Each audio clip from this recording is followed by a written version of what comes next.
राजस्थान की जलवायु एवं मिट्टियाँ। आज हम मिट्टियों का अध्ययन करेंगे। आपको राजस्थान के खाली नक्शे में जिले भरने आने चाहिए। मैंने पहले भी कहा है, आप 4-5 बार इसकी प्रैक्टिस कर ले, आप सभी जिले भर सके तो आपको क्षेत्र का मोटा मोटा अनुमान हो जाएगा। और परीक्षा में यदि सवाल घुमाकर भी पूछा गया तो आप इसका आसानी से उत्तर दे सकते हैं। मिट्टियों के कई प्रकार है, वैसे परीक्षा में कौन सी पूछी जाएगी, मैंने वही सवाल लिए। बलुई मिट्टी, जिसे हम मारवाड़ी में बेड़ू कहते हैं, या दूसरे शब्दों में मरुस्थलीय मिट्टी। ये मिट्टी अरावली के पश्चिम में, यानी यहाँ से यहाँ तक अरावली, तो ये अरावली के पश्चिम में पूरे राजस्थान में यहाँ पाई जाती है। 61% क्षेत्र में ये सर्वाधिक पाई जाने वाली मिट्टी है। काली मिट्टी की बात करें तो ये हाड़ौती क्षेत्र में, कोटा, बूंदी, झालावाड़, बारा और इस क्षेत्र के आसपास पाई जाती है। आपको पर्टिकुलर जिला नहीं पूछा जाएगा। जैसे मान लो ये पूछ ले कि क्या ये कोटा में है या बूंदी में है, ऐसा नहीं। हाड़ौती के लगभग क्षेत्र आपको पूछे जाएंगे। पर्टिकुलर यदि जिला पूछा जाता है तो आप देखिए, यहाँ भीलवाड़ा न देकर ऑप्शंस में वापस बीकानेर देंगे, जहाँ ये बिल्कुल नहीं होती, क्योंकि इसको अलग करना बहुत मुश्किल काम है। जैसे चित्तौड़ में है या भीलवाड़ा में, ये थोड़ी भीलवाड़ा में भी होगी, थोड़ी चित्तौड़ में भी होगी। तो यदि काली मिट्टी का पूछा जाए कि कौन से जिले में नहीं है, तो ये मान लो जिले देर, साथ में बहुत दूर का जिला देंगे जो इससे बिल्कुल भी संबंधित नहीं है। इसलिए मैंने कहा कि आप नक्शे में जिले भरने सीख लें। अगली भूरी मिट्टी की बात करें तो ये बनास क्षेत्र में, बनास यहाँ से इधर निकलेगी, इन क्षेत्रों में लगभग भूरी मिट्टी पाई जाती है। इसके आसपास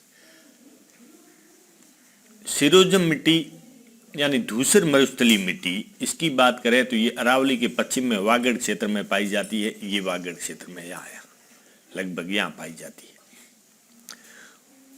भूरी दोमट मिट्टी, ये भूरी दोमट मिट्टी भी इसे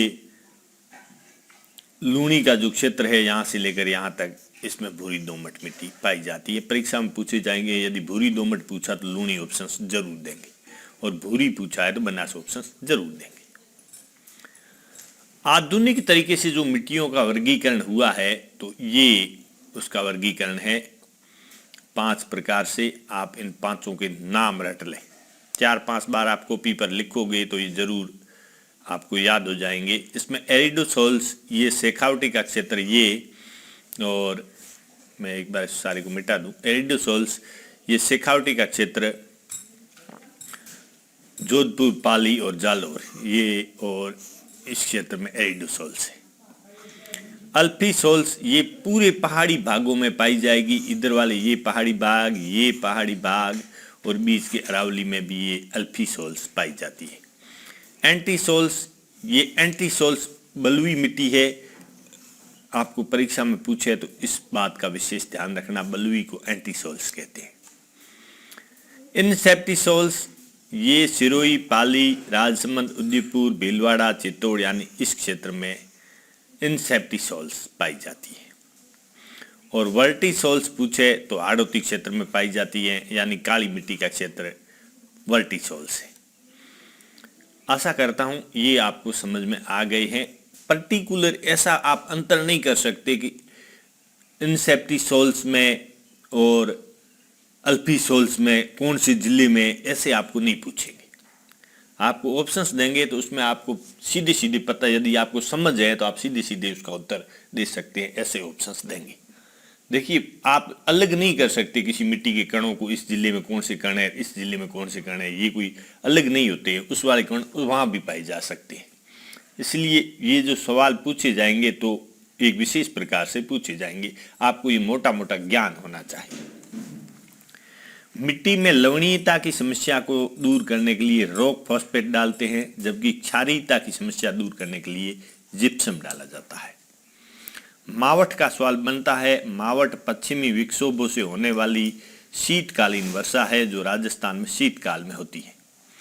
ये चक्रवाती वर्षा है। ये चक्रवात भूमध्य सागर से आते हैं और इसकी दिशा उत्तर पश्चिम से, यानी इधर से इधर की तरफ होती है। ये आप परीक्षा में ध्यान रखना, इधर से इस तरफ ये इसकी दिशा होती है। सर्वाधिक वर्षा वाला स्थान आप जानते हैं माउंट आबू सिरोही में यहाँ पे, और सबसे गर्म महीना आप जानते हैं जून है, सबसे ठंडा महीना जनवरी होता है। सर्वाधिक वर्षा वाला जिला झालावाड़ है। इस प्रकार के सवाल भी परीक्षा में पूछे जा सकते हैं। लू पर सवाल पूछा जा सकता है।